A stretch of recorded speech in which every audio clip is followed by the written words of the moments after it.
Hey everybody, welcome back. It's MJ here on YouTube, just plain fun.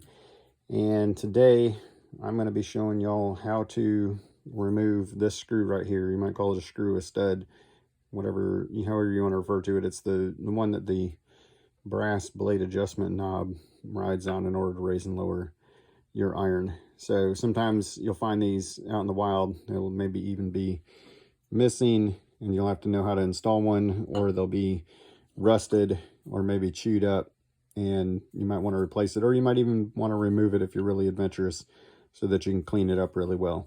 So that's what we're going to be talking about, is how to remove and install that particular bolt. And I'm sure there are those among us who just want the, hey, that video was too long, I didn't watch the whole thing. They'll want that version. And so let me just go ahead and show you all the technique real quick. You're going to start by removing your yoke or your Y adjusting lever. I've got another video that shows how to do that, but you just pop that pin out from left to right as you employ the plane. And so once that's out of the way, of course, your brass will be reinstalled. You'll put the second brass on, so they're kind of piggybacking on each other like that. And then you're just going to use either a pair of pliers or some soft grip pliers or cannon plug pliers, however you refer to them. These are really nice to have, not just for this job but also for working with brass that's maybe stuck. Or you can use a pair of vice grips. So I am using what I consider sacrificial brass, and that's just two spare brass pieces that have been otherwise chewed up over time and messed up. I do have a limited quantity of these. If anybody would like to purchase them, they're about $7 for a set of two, and again, limited quantity. So again, you're going to have these tightened against one another, and then what you're going to do is latch onto that inner one, and when you're latched on, you're going to actually turn to the right. And so that's going to be the opposite, because these are left-handed threads starting in the type 7. They're left-handed thread, and it's the same thing when you're removing this bolt. You have to turn it the opposite direction, so you're going to go righty-loosey instead of righty-tighty. So for those of you that don't want to listen to the whole thing, there it is in under 2 minutes, how to remove that bolt. All right, if you're still here, fantastic. Let's go ahead and go over some terminology and take maybe more of an instructional type approach. If you're not familiar with the idea of left-handed thread, right-handed thread, this right here is a left-handed thread. And the easiest way to identify it is you look at the bolt like so and see which way the threads are rising to. So these threads rise to the left, meaning they're pointing kind of upward. And so that's how we know it's a left-handed thread or a reverse thread, because most of the time your threads are going to be right-hand thread, meaning righty-tighty, lefty-loosey.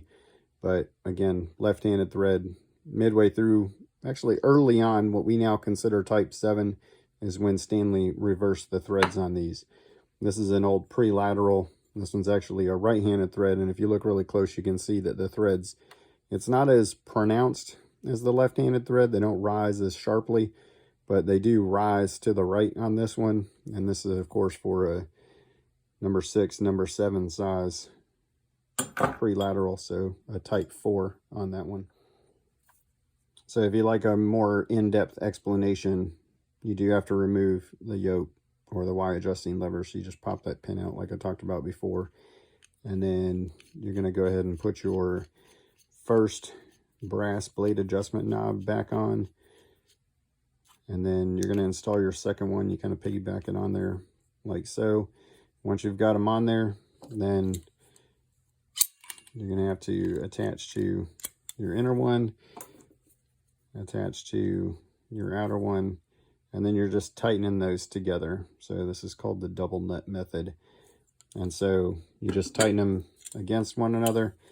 And once you have that, then you kind of got your anchor there. So when you grab hold of that inner one and you turn it, then it's going to actually turn that bolt out. Now, I have heard tale of folks who maybe try, wrapping a rubber band, for example, nice and thick around there, and then just grab a hold of the rubber band and turn it. I've never had any luck with that. If you have, by all means, comment here on YouTube or comment in the on the Facebook page, Just Plain Fun, the parts division. I'd be curious to hear about other methods, but this double nut method, or using old brass that's already torn up to remove it, is what I found is the most efficient technique. I do recommend investing in a pair of these soft jaw pliers, or what I've grown up calling cannon plug pliers, because they really are effective, so that when you do come across some brass that is stuck, then you can use these soft jaw pliers and not jack up the brass, not mess it up. And so definitely highly recommended. This is the kind of thing that is good to look for at estate sales as well. So if you get to the estate sale late and all the good hand planes are gone, or the good hand tools, you know, look around in the drawers and stuff. You might find a pair of these pliers for cheap. Once you do get the screw removed, of course, you'll have to unlock the brass from one another, and then most of the time they're just going to back right off for you. As far as reinstalling them goes, obviously you're just going to use pretty much the reverse process of how you just took it off. And the only difference is that when you go to tighten it down, when you go to crank on it, you're going to lock on to the outside one and apply your pressure there. And that's what's going to tighten that threading back into the frog. And naturally, if you were doing this with one that has the right-handed thread, of course, you would have to acquire some brass specifically for that. So you'd have to get a couple of the right-handed thread brass adjustment knobs, and I might have some spares of those too. But yeah, hit me up if anybody wants to invest in some old beat up brass if you don't already have some laying around, and I'll get you taken care of. Of course, that's going to be important if you're planning on doing a lot of these, or if you do a lot of hand plane restorations. And speaking of selling, I do sell these studs, so if you've got one that's either missing or is chewed up and you don't have a spare, by all means, you know, reach out, let me know, and I will get you squared away. The easiest place to find me is on Facebook, or you can just shoot me a message on Facebook Messenger. But you can find me on my page, Just Plain Fun, the parts division. And I think that's a wrap. So if you happen to have another nut of some kind that will thread onto this stud, of course, you don't necessarily have to use brass, or maybe you've got some of the Type 17s and the hard vulcanized rubber has been damaged, and you've got that innards. The innards from the Type 17s will work as well. They're a little bit smaller, so it might even be easier to grip onto. I recommend not trying to use the 1 1/4 ones, just because they are harder to grip onto. So just, you know, different things to think about. But by all means, share your experiences with this, either here on YouTube. If you have any questions, feel free to throw those in the comments, or come over to the Facebook page. And, you know, mostly just want to say thanks for everybody who has subscribed and who has invited a friend to subscribe or shared a video. You know, you guys are the ones that are going to make this a success if it does get off the ground. So I really appreciate it. Once we get to 500 subscribers, I will be giving something away. Don't know what yet, but it's going to be something. So please do share, like, follow, all that good stuff.